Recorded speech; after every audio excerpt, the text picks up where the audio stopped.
Hello guys, welcome back to my video. ഇന്ന് ഞാൻ പറയാൻ പോകുന്ന വീഡിയോ കുറച്ച് ജിഹാദികൾക്കും ഉണർവോളികൾ, അതായത് വോക്കുകൾക്കും ഒന്നും തീരെ ഇഷ്ടപ്പെടാത്തൊരു വീഡിയോ ആണ്. അതുകൊണ്ട് ദയവായി അവർ ഒന്ന് അങ്ങോട്ട് മാറി നിൽക്കുക. ബാക്കിയുള്ളവർക്ക് വേണ്ടി കാണാൻ വേണ്ടിയാണ് ഞാൻ ഒരു വീഡിയോ കാണിച്ചു തരാം. കഴിഞ്ഞ ദിവസം നമ്മുടെ UP-യിൽ നടന്നൊരു സംഭവമാണ്. ഗാസിയാബാദ് എന്ന് പറഞ്ഞ സ്ഥലത്ത് നടന്നൊരു സംഭവമാണ്. ഒരു 17 വയസ്സുള്ള ഒരു ചെറുക്കനെ, സൂര്യ എന്നാണ് ആളുടെ പേര്. ആളുടെ സ്വന്തം സുഹൃത്തുക്കൾ ഈദിന്, മുസ്ലിമുകളുടെ വലിയ ഒരു അറക്കുന്ന ദിവസമാണല്ലോ ഈദ്. കണ്ട മൃഗങ്ങളെല്ലാം പിടിച്ച് അറക്കുന്ന ഒരു ദിവസമാണ് അവർക്ക് ഈദ് എന്ന് പറഞ്ഞ സാധനം. അന്നത്തെ ദിവസത്തിൽ തന്നെ അവർ ഒരു ഹിന്ദു പയ്യനെ, സ്വന്തം സുഹൃത്തുക്കൾ, അവൻ്റെ മുസ്ലിം സുഹൃത്തുക്കൾ അവനെ ഈദിന് അവൻ്റെ വീട്ടിലോട്ട് അവനെ ക്ഷണിച്ച ദിവസം അവനെ കൊന്നുകളഞ്ഞു. അത് നമ്മുടെ നാട്ടിൽ ഫസ്റ്റ് ഓഫ് ഓൾ ഈ വാർത്തയൊന്നും ഒരു ന്യൂസ് TV പോലും ഇത് കൊടുത്തിട്ടില്ല. May be okay, Janam TV കൊടുത്തു കാണും.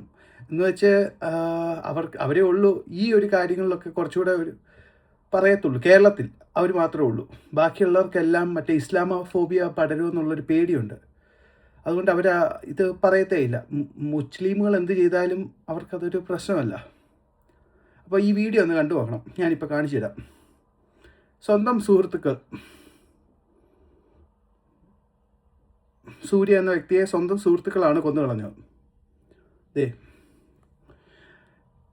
ഇത് നടക്കുന്നതെന്ന് വെച്ച് കഴിഞ്ഞാൽ ഈദിൻ്റെ അന്നാണ് നടന്നത്. സുഹൃത്തുക്കൾ ഇവനെ വിളിക്കുന്നു ഇവരുടെ വീട്ടിലേക്ക് ഈദിൻ്റെ ആഘോഷത്തിന്. അപ്പോൾ അവിടെ വെച്ച് ഈ കുട്ടിയെ, ഈ 17 വയസ്സുള്ള സൂര്യ കണ്ടത് ആടിനെ ഇറക്കുന്നതാണ്. അത് കാണാൻ ത്രാണിയില്ലാതെ ചെറുക്കൻ അതിൽ നിന്ന് പിന്തിരിഞ്ഞ് നിന്നപ്പോഴത്തേനും സ്വന്തം സുഹൃത്തുക്കൾ ഇവനെ കുത്തിക്കൊന്നു. ഇങ്ങനെയാണ് ഈ സംഭവം നടക്കുന്നത്. കുത്തിക്കൊന്നു. പക്ഷേ ഈ വയറ്റിലാണ് കുത്തിയ ഈ ചെറുക്കൻ കുറേ ദൂരം ഓടി ആശുപത്രി വെച്ചാണ് മരിക്കുന്നത്. പ്രതികളെ പോലീസ് പിടിച്ചു. അതിലെ ഒരു ജിഹാദിയെ അന്നപ്പോൾ തന്നെ എൻകൗണ്ടറിൽ പോലീസ് കൊന്നു കളഞ്ഞു. ബാക്കി എല്ലാവരും ഇപ്പോൾ ഉള്ളേ കിടക്കുവാണ് കമ്പി എണ്ണി.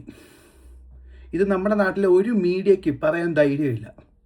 ഈ സമയത്ത് ഒരു ഹിന്ദു ഒരു മുസ്ലിമിനെയോ ക്രിസ്ത്യാനിയോ ചെയ്തിരുന്നെങ്കിൽ കേരളത്തിലെ മീഡിയ മൊത്തം അങ്ങോട്ട് ഓടിയനെ.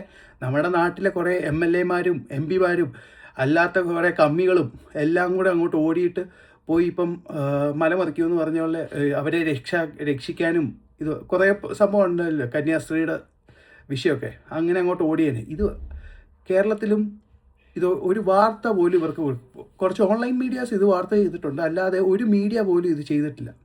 അതാണ് നമ്മുടെ കേരളത്തിലെ വാർത്താ ധർമ്മം. അവർക്ക് മറ്റുള്ളവരെ സൂചിപ്പിച്ച് നിർത്താൻ വേണ്ടി അവർക്കെതിരെ ഉള്ള ഒരു വാർത്തയാണെങ്കിൽ കൊടുക്കത്തില്ല, ജിഹാദികൾക്കെതിരെ. ഇതാണ് കേരളത്തിലെ മാധ്യമ ധർമ്മം. So thank you so much. നിങ്ങൾ തന്നെ ഒന്ന് ചിന്തിച്ച് നോക്കുക.